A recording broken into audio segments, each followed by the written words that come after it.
মসজিদ স্থাপন করে পবিত্র মাটিকে প্রতিষ্ঠিত করার জন্য চেষ্টা করা হয়েছে। শাহজালালের মাটিতে যদি মূর্তি নির্মাণ হয়,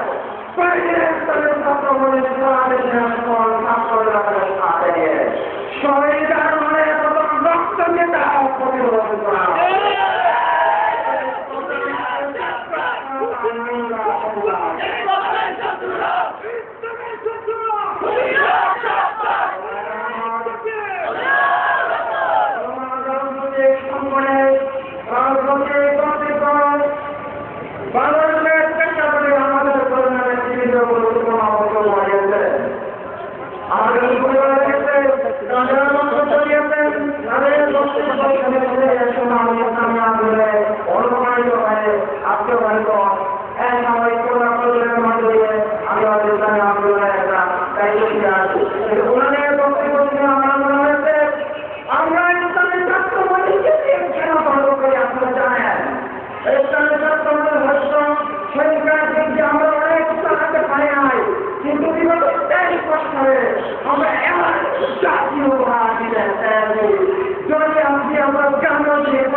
আমি মনে করি বর্তমান সমাজ জনতা আমাকে এই দুর্ঘটনা মৌলিক কারণ হচ্ছে ছাত্র গৌরবোজ্জ্বল ছাত্র কল্যাণমূলক কার্যক্রমকে বাদ দিয়ে লেজুর সন্ত্রাসী কার্যক্রম পরিচালনা প্রায় মধ্যে মহলায় এই ছাত্র বললে তার ব্যক্তিক্রম জন্য 1990 সালের 7 জানুয়ারি ঢাকা বিশ্ববিদ্যালয়ের কেন্দ্রীয়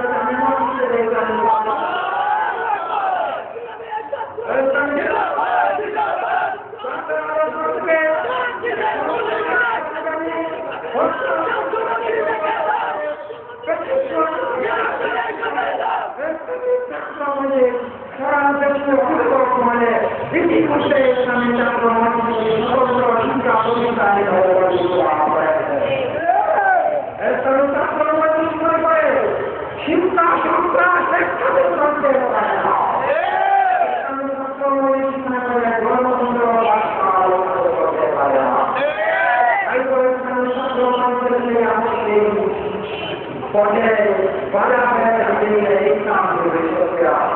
পরে পরে আমাদের কাজটা সহ্য হয়ে যাওয়ার জন্য